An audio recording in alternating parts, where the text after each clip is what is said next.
Welcome to the Boundless Bible. My name is David Shapiro. Hey, I'm Javi Marquez. And I'm Jason Holloway.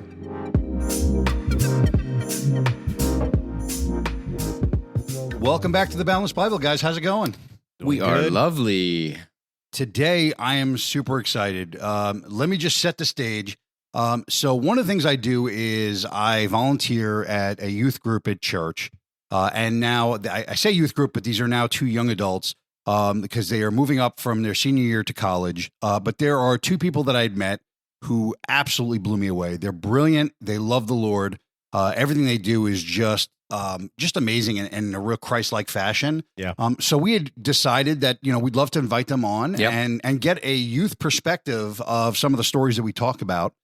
So today we have Tucker and Bicky. How's it going, guys? It's great. How are you? Doing well. Welcome. Bicky, how are you? I'm very good. Thank you. Good. So before we start, just to kind of, get some cobwebs out, I'm going to ask you a simple question. Do you like Old or New Testament more? Well, the thing is, I think New Testament's a lot more practical, like time-based wise, whereas the Old Testament's more like stories that show the morals that we learn in the New Testament, as well as, the Gospels and Acts and stuff like that. But I like reading the New Testament. I just think it's more practical for daily use. Okay. I can completely agree with Tucker on that. I lean more towards the New Testament usually. All right. That's good. So today we're going to go over the story of Daniel. One of the really cool things is Daniel actually started off as a teenager when he was taken to Babylon. Mm-hmm. So before I actually explain the story, I'm just going to kick it off to you guys. Why don't you tell us a little bit about Daniel and the story of Daniel and what you know and what you don't know? No pressure. Let's start there. No pressure. Yeah, honestly, I just think it's a really beautiful story because it's four friends who were taken to a secular land, and they were all of the royal bloodline as well, which is why they were picked for being, part of what the king wanted, as servants that would teach him the culture and stuff of their land. So I think it's just really interesting how they were brought into such a secular culture. It was like the leading secular culture of the day, and it reminds me a lot of our own culture. And it's just really cool how they managed to stay strong and not really worry about it, but instead just pray and trust in God the entire time as well. Agreed. I love the fact that he glossed right over it, but that is actually something that most people don't know, is that Daniel probably came from the royal line. Yeah. For him to be in the court, to be trained in that way, probably meant that he had some sort of training that put him there, and that would have been a royal line. So, Bicky, let me ask you, being that these were teenagers that were brought from their home to a foreign land, and they were refusing to live that way, what does that mean to you? So when you put it that way specifically, I would think like how I could relate it to maybe like a teenager's life or like something that I've been through personally was like moving to a new school, something like that. I did that. My freshman year, I moved from Hialeah to Broward County. So, and right before ninth grade, I was actually heavily in my word. But then the new people that I met going into my school, they automatically like strayed me away from that.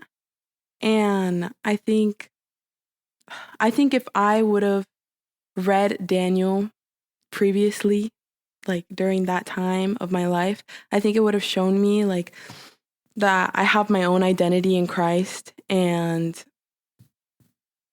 that the people around me do really influence. And I should have stuck with that. Yeah. Yeah, it's solid. What's interesting is another fact that a lot of people don't know is that Daniel was also respected in this court in Babylon. It wasn't as though he was respected in his land back in Israel, but when you look at him in Babylon, he was respected, and one of the people that respected him were the Zoroastrian priests. Mm-hmm. And what a lot of scholars believe these became were the Magi. He would have been teaching them about the prophecies, and they would have been waiting for the Messiah. Oh, wow. Okay. So when you look at the New Testament, the Magi who were looking for this would have originally come from Daniel and him holding fast to his beliefs and things like that. So, it definitely is one of those cool things where if you hold to your belief the way Daniel did, you never know the influence that you can have. You're talking about influence of, 1,000 years later. Totally. for You planted the seed, right? that's yes for the Magi to do it. And now we have the story of Jesus and how he was found, which is pretty amazing. I think your point too was that it's important who you surround yourself, right? Yes, and it's important that completely. Daniel wasn't the only person in the story. You also had my 3 favorite named people in Yeah. the Bible: Shadrach, Meshach, and Abednego. But I love that he had them around him as well. It wasn't just him. True. I mean, you have to be steadfast to your belief, right? You have to be. You have to. It's you and God against the world, right? In some cases, but in this case, he also had a community. He had a community of people who came with him from the old country, if you will. And those 3 people, helped to keep his faith, and he got to watch them succeed by going through the fire. And then that's another step for him to just have that extra faith. It's just that another way to speak about community. Yeah, that's cool. That's another way of saying, right? Iron sharpen iron kind of thing, Yeah. right? It says here, Especially in the fire. right. It says here in Daniel, 1:17, it says, to these 4 young men, God gave knowledge and understanding of all kinds of literature and learning. Yeah. So they were all, maybe not the same level, maybe there were, but at least they were able to talk about God, talk Yeah. about the learnings, talk about different things. And they were able to just be in the same accord, which I think is valuable. I think that's a cool Yeah. point. So go ahead. And speaking of, how you really like those 3 names, I think that really shows the culture of the time as well. How, the 4 of them, their names were changed from Daniel to Belshazzar, and then Hananiah, Azariah, and Mishael were all changed to basically like the opposite of what their names meant. Yeah. Because it really shows how they completely wanted to stamp out the culture They totally wanted that they were from, but they just couldn't manage it, Yeah, and the meaning of those names actually has other meaning too. I don't want to go into that. Yeah. The meanings in the Babylonian means something. It's the god. I think it refers to certain gods. I think Mithra was one of them, and things like that. So, Well, in Hebrew, their names, Daniel is God is my judge. yes. Hananiah would have been Yahweh is gracious. Mishael is pretty much is what God is. It is, which means nobody can ever compare to God. Right. And then Azariah is Yahweh is help. So you're talking about 4 people who were named properly for a purpose. Right, and then tried to have that name stamped out in the secular culture. Yep. Well, not secular culture, the other religious culture, to be honest. And for the sake of dismissing those previous names. I mean, this is the names in the Bible alone, like what they mean and how they set up stories, cool. like there's so many things that they're adding into the story. I love it. All right, so I digressed. No. Sorry. So you now have Daniel who and his 3 friends who refuse to live the way that the Babylonians are living. They refuse to eat their food, the meat in the court. They refuse to drink the wine. They just want vegetables. And you see that God provides for them and they are healthier than the people who are actually eating the meat and The wine. Daniel fast. So Is that what that really? Is that really what the Daniel fast is Yeah. about? Well, I don't think it's there. I think it's when he goes to the den or something. Well, I'm jumping ahead. No, he did fast and pray, but that was during Darius. That was later on. That was later on yeah, with yeah. the, Yeah, okay. right now we're not at that point. We're not there. I went ahead. Sorry. But yes, you have this really incredible story of 4 people defying a ruler that ruled over them, took Yes. them from their home. Yeah. Let me just ask you guys, what does that mean to you to disobey, knowing that you're actually following God, but maybe disobeying the world? Yeah, it just means honestly that sometimes there are people in this world who just don't follow God's plan, basically, but we have to be strong even whenever we're in the position where we're under the authority of people who don't accept it. Jesus said, give to Caesar what is Caesar's. And again, David and Saul, like David still respected Saul because he was the Lord's anointed, even though he didn't agree with what Saul was doing. And let's be honest, God didn't either, which is why Saul was eventually put out of his place. But we still have to respect these people and act with love towards them, even if we aren't following what they want for us. Like, if David followed what Saul wanted for him, David would have died in the court. But David still respected Saul and loved him, and again, wouldn't touch him, even to the point of, just cutting off a bit of his robe and repenting for it.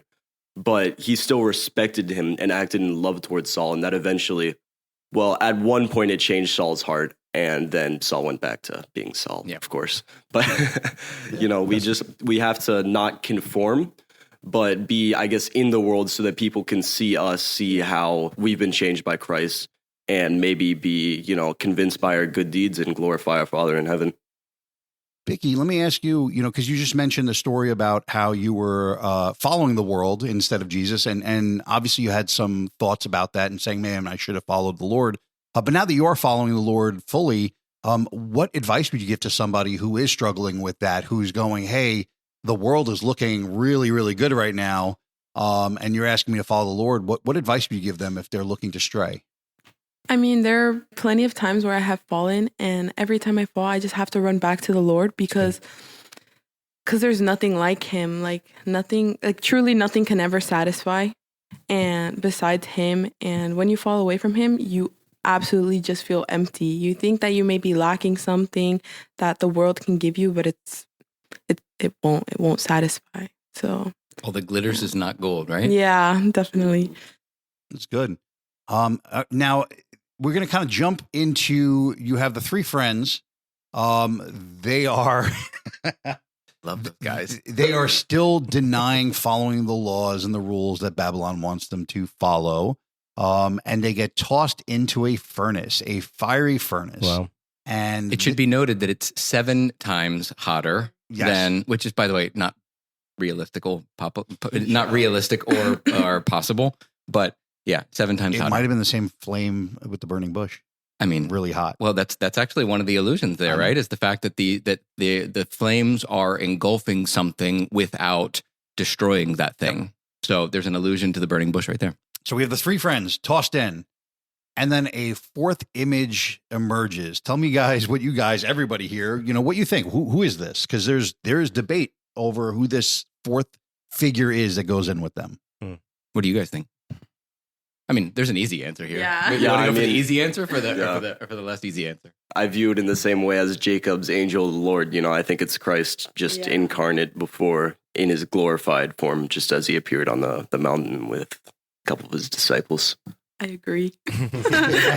Easy. Yeah, look, I mean, Jesus is the one that comes to Christians' minds, right? The Jewish people would have thought that it was an angel of the Lord. Mhm. And I think both of those can be the same thing. I say a lot on this podcast, it's not this or that. Sometimes it's this and that. Yeah. And I think this is a this and that moment, right? Like even if the angel was Jesus in that moment, the people who were seeing it wouldn't have understood it as Jesus. So to them, it was an angel. An angel. And yeah. to future generations who had the opportunity to have more information, more backstory, more back knowledge, it becomes Jesus.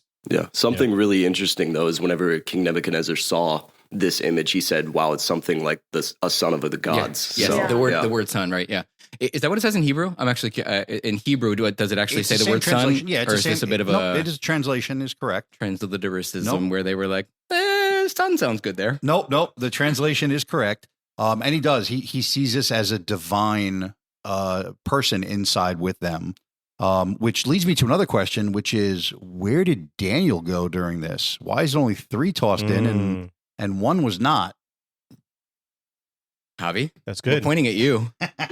Why would My ecumenical Bible says that it was likely that story was actually added later, that it was a tradition story, and that it was later. Because, by the way, the book of Daniel was written over like 600 years, Mhm. right? It was like started in like the 600s, I think, over 400 years, I think, between 600 and 130 BC or something like that.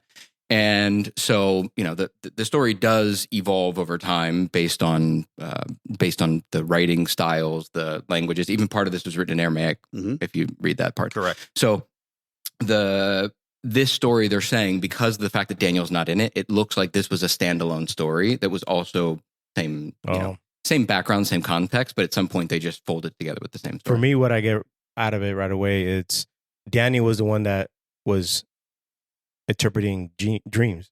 He was valuable to Nebuchadnezzar, where the other 3 didn't really bring anything extra, in a sense. So for them, not buying down, not giving in to the Babylonian way, they threw them in the furnace. Mhm. Where Daniel was, I'm going to hold on to this guy because this guy could interpret dreams. That's fair. Yeah, because he was useful. Yep. Because he was useful. And they were like, well, no furnace for you. According to the Midrash and the Talmud, he was actually on a trip that the royal court sent him on a trip. Okay. Oh, And that's where he was. So he was communicating with other places that needed his communication style. Oh, interesting. So he actually wasn't there when they were thrown in. If he was, he would have been thrown in. I don't think it would have made a difference to their saving grace of not being consumed by the fire. Right. But again, now we have 3 different thoughts of where Daniel was, but he definitely was not there. And it's just always interesting because when you start to look into it, you know, where are these people? You know, where were his 3 friends later on when Daniel was thrown into the lion's den? And you start to think about these things. Well, look, that's really what happens to us in our lives too, right? Like we have our, as I said earlier, you have your community's around you, but they're not always there when you need them. Whoa. Right? Ouch. Yeah. But they're not, and I don't mean that in a bad way. I don't mean like, oh, they heard something, you know, went wrong and they, you know, eschewed you and ran the other direction. I'm just saying sometimes they're just not there. Sometimes it's a battle you got to fight yourself. Yep. Are either of you familiar with the dream that Daniel had translated for Nebuchadnezzar? Weren't there multiple? There were, but particularly Yeah. the golden head one? the statue. Yeah, the the statue, statue, yeah. definitely. Why don't you tell us about it? I'm not that familiar. Yeah. I was gonna say that's a lot of details. There's Isn't it like 4 gold? different kinds of metals. Yeah. Right, Well, isn't the it last one wasn't Gold metal, at the but- top. It's Yeah, like gold, silver below. and then I want to say bronze. but Bronze, All I remember bronze is it ends on black, yeah. iron and clay, right? Bronze, Iron stone, clay, bronze, iron clay. bronze, stone, and clay. On So- stone and clay. I Thanks think. for correcting me. So No, I think. Yeah. but when you look at this dream, when you look at all the different dreams, they all have a similarity. to Yeah. them. And why don't you tell us about the similarity more than the particular dream? I mean, honestly, the same thing is it's just Nebuchadnezzar. Like, well, obviously he's having the dream interpreted for him, so it's partially, you know, due to him. Just in the second one where he was going to be, I think it was a great tree that was cut down by something of the Lord. I don't remember exactly, but basically it's all just Nebuchadnezzar's pride blinds him to the crumbling of, I guess, his empire. You know, he has a mighty empire. He has a great golden head in one. He's a big tree in another. But God is so powerful that he's going to break that down, even though by worldly standards, you know, that's an empire that'll never fall. Yeah. Yep. Well, the empire I think came down because of the sun, really. His son. Yeah, his son. Correct. Yeah. You said the son. I was like, Wait, we gotta be specific. we have one son. We have one son in Sorry, Christianity, Nebuchadnezzar's friends. son. It came Balthazar. I think it is. Yeah. Yeah. Oh, there you go. Yeah. So yeah, I think it came down because of him. But yeah, Nebuchadnezzar goes crazy and Well, because Nebuchadnezzar does eventually yeah. accept what's going on. So he which is why it's his son who doesn't accept, who Right. stays prideful. Yeah. Where the kingdom actually comes down, God crumbles. knows it, and he says, Right. "Okay, now he's sending in the Persians who are going to take over." Right. So it is, you know, when you look at Nebuchadnezzar, you go, "Okay, he was this ruler." But was it really that bad? He had given room in his court for the captives. Yeah. Yeah. He listened to one of them eventually. So this is, to me, is not a bad ruler. Right. But it is somebody who, I mean, he was brutal. Nebuchadnezzar yes, is really brutal. I'm not saying yeah. he's a good guy. Yeah, I wouldn't yeah. go hanging out with him. But as far as rulers, let's be fair. He's really nice if you're in his upper court Yes. and things are good. Yeah, yeah. Everybody Yeah. else had it garbage. But, you know, that's but- just the way that works. But what ends up happening is sometimes, and this is a question also about the world, it appeals to some people. You go, hey, in your court, I get meat and wine. All I have to do is, you know, is bow to you or your God, but I get all these other things. And I think it's the great temptation. I was going to say, how much like the real world's that? Mm. All you have to do is everything I tell you to do, and you're going to be fat and happy and drunk, and you're going to have women all around, and things are Oh, going to be wow. great. Yeah. All good. No, it's cool. Just do what I say. And you're like, oh, I like women and drinks and drugs and alcohol and like I like that kind of thing. Like, and you're so driven by your flesh and by your synapse and by your hormones and that we're not stopping and saying like I should be following God. Like I shouldn't be tempted like this. It's the great temptation. So, and that's my question is, how do you stop? When you have that temptation of nothing that is appearing to you as harmful in the beginning, it seems like actually fun. How do you stop? When I know that, it's difficult for the world to it's not difficult for the world, but it's difficult that the world offer these things, and if you don't do it, Yeah. you're the odd man You're the out. outcast. Yeah, you're the outcast. You're the four. You're Daniel and his friend. I can't say their names. Okay. So Daniel and his friends, you know, you're them four, you know, and that wants to like, look at you guys. You guys getting ridiculed. You guys look Right. different, you know, or like modern day, right? You're a Christian. You're walking around with this cross. You're kind of weird, and you know, maybe you smell funny. No, but I'm joking. But like, you know, those things that could be very hard, especially as a youth, as a young adult, to Right. like go, Still trying to you know find your what, I'm place. still going to hold on to what I Totally. believe, Totally. because I think God has a better plan. God is, his way is sovereign, is better, rather than what the world offers. Yeah. How do you guys navigate that? So, like, the one thing that I've been told throughout my life when I've asked that question for myself is remember. Like, remember how he's helped me before. Remember, like, the pain that I have gone through that he's lifted me out of. And, like, seeing the things that he does all around us, reading the Bible, seeing what he's done for others. So, yeah, my thing would be remember. Yeah.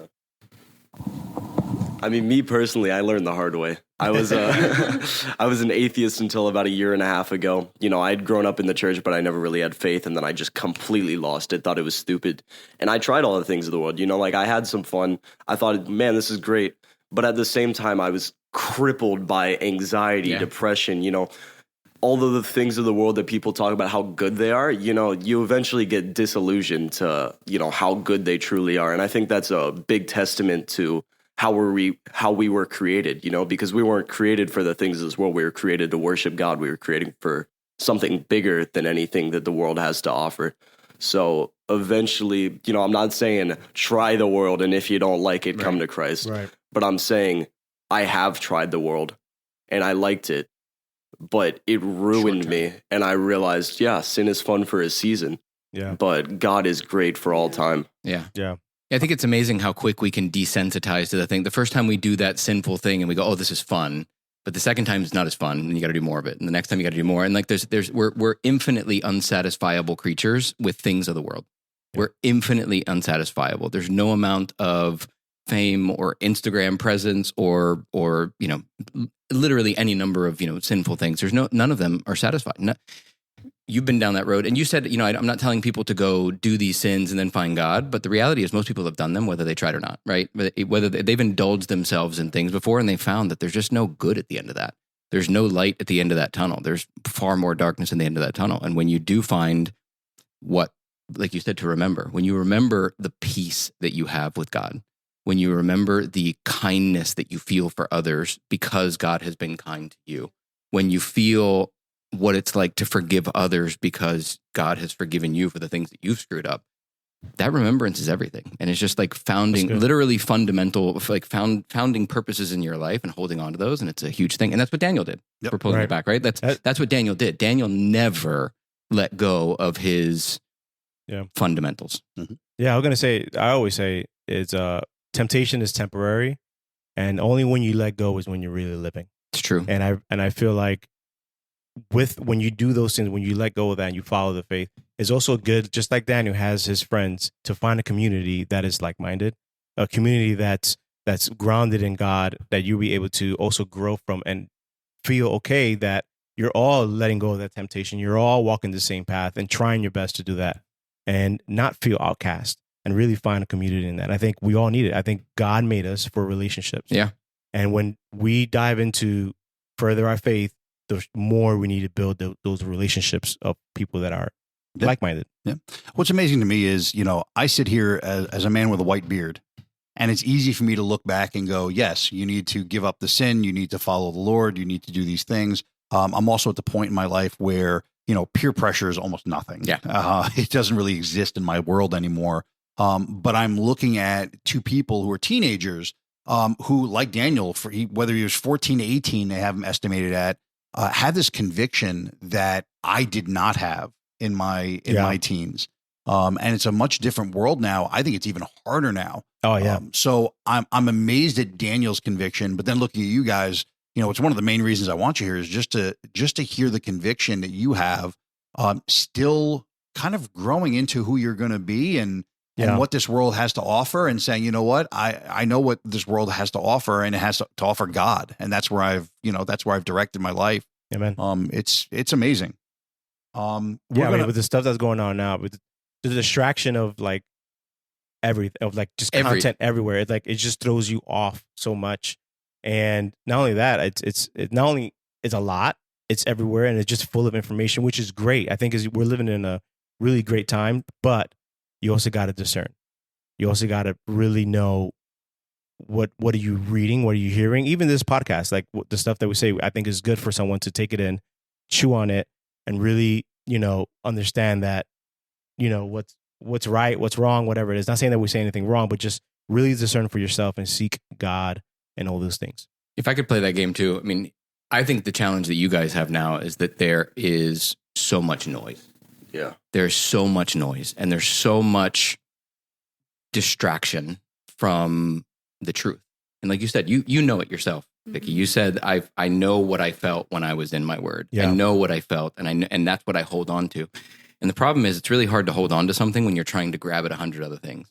When you can't keep both hands on a precious item, when your hands are also trying to grab out and grab other things. And so, whether it's a podcast, whether it's being in your word, whether it's being around others, whether it's being in Bible studies or groups, or even just surrounding yourself with people who help you to keep your hands around that thing, is so important as you guys move forward, because if you don't, there's a whole lot to grab for. Oh yeah, I think you guys were talking about how it's more difficult in our current culture to follow God, and I think maybe not instead of that, but as well as that, it's very different than how it was, because we have so much access to information now that we can. True. I think so many people are being turned off from, I guess, the worldly things, in that people are seeing, how bad it gets. Like, I'm not sure how much I'm allowed to say here, but like fentanyl is being added to drugs, so many addicting things that are just terrible. They kill you, and it's so quick as well. And it can be, you go from a happy, 19-year-old one day to a dead one in 5 hours later. Yeah. No way. And we're just getting disillusioned with the world. But at the same time, a big spirit of laziness has been overcoming the world. This might surprise you guys, because you guys aren't super you have kids, so whatever. But I know a lot of people who don't have any hobbies other than scrolling. I know a lot of people who don't spend time outside, don't spend time, sometimes in God's word. Whenever they're around people, they do these things, but they don't have a single hobby. And if you're not with them, if they're by themselves, they're not going to do anything but scroll the internet and look at this stuff and see how other people live. And man, hey, I really want to be a part of that, but they're so lazy that they're not willing to do it. And I think that was a big problem. And it still is a big problem with myself. Just laziness is the spirit of this generation. Interesting. Yeah, it's one of the 7 deadly sins, right? Laziness and sloth is one of the deadly sins. I mean, and this is why I heard somebody say recently, I think it was Cliff Nechtel. I love that dude. I think he said that, laziness is a sin against God, because you're essentially saying that that you haven't given me anything worth going out and looking for, or worth looking out and going for. I can't take credit for that one. It's him, but it's solid, because I never realized that. You're really saying, like, we're sitting in here right now, right? We're in this room, and I'm looking outside, and there's a lake, and there's birds, and there's trees, and there's grass, and I could go playing golf right now, or riding a bike. I mean, there's 100 things I could do. So me sitting in here, obviously I'm having a podcast right now, but if I'm sitting here scrolling through my phone, I'm basically saying none of that's important. None of that is beautiful. None of that's good. None of that's worth it. It's just, I'd rather be sitting here looking at other people doing their things instead of me doing it. And so I hear that. And then we're going to kind of move really quickly into also what I see some of the youth doing right now. So the ones that are not lazy are really getting into these movements again. The ones that are not lazy. What a segue. They're getting into movements. They're actually moving and doing something. You see, the hope for revivals and things like that. But when we fast forward to now Daniel under Darius, when he gets tossed into the lion's den, which, by the way, we have now moved closer to my age than when he started, because they're now estimating him to be about 70 years old. Oh, really? So like your exact age. Appreciate that. Sorry. But no, I mean, if he's your size, now I understand why the lions didn't go after him. They would be scared of you. Or very brittle. I don't want the old. You want scale. Not that tasty. But no, what ends up happening is a lot of people think that Daniel's still a youth when he gets tossed in the lion's den. But he's actually probably around 70 years old based on how long these kings would have reigned. So right at the end, where Daniel's about 70 years old, Darius tells all the decree was that everyone had to bow to Darius. And what Daniel did is he went back to his room, window open, pointed towards Jerusalem, and he prayed. And he could have prayed in private. There's nothing against Levitical law about him praying in private, but he prayed publicly. And this was a movement. This was him defying Darius publicly. Totally. And now I'm asking you guys for those that are not lazy in your generation, who's picking up, really their stance and saying, listen, we want a movement. We want to share the gospel. We want to do what Daniel did and just really dig into their faith. What are you guys seeing in your generation? What are you guys talking about? What are some of those conversations that happen about, kind of following Daniel and saying, no, we're putting our foot down publicly? The first thing that comes to my mind is like when we used to do first priority in school, you would get kids every day praying, asking for boldness, right? Because we all want to make an effort in our schools, right? To start just being more bold and saying, hey, look, like you look sad, you need some help. Like I know something that can help you, right? Like, so yeah, boldness immediately comes to my mind when I hear like teenagers wanting to start a movement. They're praying for that. They're asking God to just give them the words to speak. And yeah. I'm going to sound really nerdy when I say this, but in our culture today, we notice a lot of people saying, hey, live your truth, So what I try to do, which is always a ton of fun whenever I'm talking to people, because I meet a lot of people and they say something, I'm like, really? You don't believe that? But I like setting the philosophical foundations for objective, absolute truth. And I think whenever people accept that, it's really hard to dismiss the evidence for Christianity. If there is an absolute truth, which, let's be honest, you can't live life not believing in an absolute truth, right, then I think it becomes really simple to, whenever you set that foundation, you can then set the foundation of Christ as well. So I like setting movements where, I get people talking about that kind of stuff, whether it's, evangelists like myself or just anybody who wants to talk to other people in any situation like that. I was, back before I lived in Florida, I was surrounded by people whom I considered incredibly smart, and none of them were believers in Christ. And that really changed me. And I became an atheist. I don't want to say because of it, but that was definitely a big factor. Mm-hmm. And so I think whenever we're surrounded by people who they seem so smart, so worldly, like worldly wisdom, think of John Bunyan's, he sounded so great, but at the same time, he leads people astray. And I think that's what worldly wisdom does. So if we set absolute truth and then present the evidence, I think it just becomes really easy to start a movement where people see that it has value and that it can be totally used. Yeah, I like that. I love that you guys do that. I think the boldness of having that at your age to go out and do that, I think I see Daniel in that. As you see in the story, Daniel is faithful. He's not going to go against his God, and God blesses that. He protects them. He watches over them. There's provision over them, and he takes care of them, right? And I think you guys could rest assured, and even for us, any Christian out there could rest assured that when we stand up for what we believe towards God and just kind of like really doing our best to follow God in that sense, God will bless it. God will bless us in our path. There will be ups and downs, as we see in the story with Daniel. I mean, being in the lion's den is a scary thing, but coming out of it, wow, you can only bless God for that, right? You can only go, well, God could only do that. We even see that with Nebuchadnezzar, right? When the guys go into the furnace and they come out, Nebuchadnezzar's like, it had to be God that took you out of that, and that's what it is by being a light. That's what it is by having a testimony that no one can say anything about that. You coming out of that is only God. And I think that's a great thing that you guys stand firm in that, and God will bless it.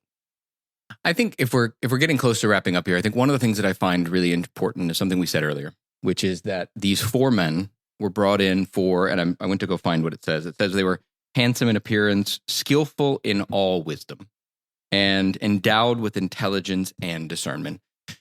I think that intelligence and ability to discern comes from the faith that they have in God. And wisdom is the foundation for all of it. We have entire books of the Bible which are dedicated to wisdom. Yeah. So, wisdom, to your point a minute ago, you meet these intelligent people and they're smart and they're thoughtful, but they're worldly smart and they're worldly thoughtful, but they're not wise.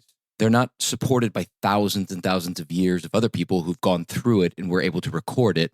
And by the way, they did so because they were taking it from the being that created wisdom, which isn't the right foundation. It's not based around that absolute truth. And so for me, this is that whole thing where Christianity offers a foundation. It offers a foundation that will give you wisdom at times.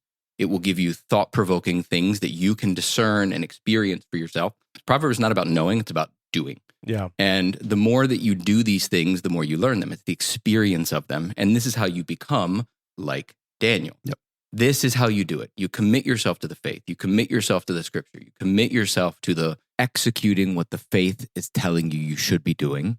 And then you earn the knowledge. I know you guys don't like the Old Testament, but go back to those wisdom books and read Song of Solomon, read... not Song of Solomon. Not Song of Solomon. Sorry. Sorry. I'm a little young for that. But. Yeah. Not Song of Solomon. I was in the wisdom books in my head. Sorry. Read Proverbs and read Ecclesiastes. And the things that you will see are wrong book. Job. So and Job. What you'll find is that everything you need for life is right there. That's the foundation. That is the foundation for it. And then you build your life around Christ using that foundation. Yeah, I mean, it's really hard not to win. I'll just kind of end off saying that Daniel is actually one of the few people in the Bible who is not recorded with sin. Really? Yes, he's one of the ones that's not recorded committing any sin. And what it reads to me is not that he was perfect, because we know that he did sin, he did repent. It's not that's not the story, but the story I'm reading is even somebody as faithful as Daniel, that he still went through troubles. He was still somebody who was taken from his home. Yeah. Putting, into a court that he didn't want to be in, living a life he didn't want to live, being thrown in a lion's den. He lived a life, believe it or not, in the Midrash and Talmud as well. They also have him as a eunuch. They said that, they said that he was a eunuch. I didn't know that. So you now have somebody who had a really tough life, but still trusted God through it all. And if I can just ask you guys kind of one last sign off thing is just, when you hear about that, when you hear about, following God, even though life is not always the easiest, how do you keep your conviction in God? I mean, of course, we remember the evidence for the faith. And whenever we do that, whenever we truly have, belief, it's easy to have faith, because whenever you see, all that God's done, it's hard not to love him, hard not to want to apply what you learn. And again, if you have that great faith, then you can just read your Bible and be insanely convicted. One of my favorite verses in the entire Bible is Jesus said, "I have told you these things so that in me you may have peace. In this world you will have trouble, but take heart, I have overcome the world." That's good. And that's just what we have to remember. And Bicky, if there was, again, with the world being what it is and you having struggles in this world, how can you still remain faithful to Christ? So when I was reading Daniel 6 and Daniel 3, I believe, what I got, what was put on my heart was that God doesn't guarantee safety, but he guarantees his presence throughout our life. So yeah, we're going to get thrown in the fire sometimes because of us being obedient, right, to him and not to the world, but he's going to be with us. So amen. Yeah. Amazing. Thank you so much. This has been an incredible episode. I really appreciate you guys for coming in. Thank you, guys. Thanks, guys. This was awesome. Thank you for having us. We always enjoy doing this, and having new friends with us makes it even more fun. Yeah. We get new ideas thrown in there. We get to see how different people approach the faith, how different people approach life, how old we are. That's an important part of us to remember. And for those of you who are listening who are young, we appreciate your listening. We hope you listen to people like we have on here. Yeah. And if you're old, we hope you're listening to them too, because that's what's coming next. Thanks for everything. Thanks for the time. Thanks for the consideration. We appreciate your likes, comments, shares, follows, reviews, you name it. We appreciate you, and we'll talk to you next week. Thank you. Bye. See you guys.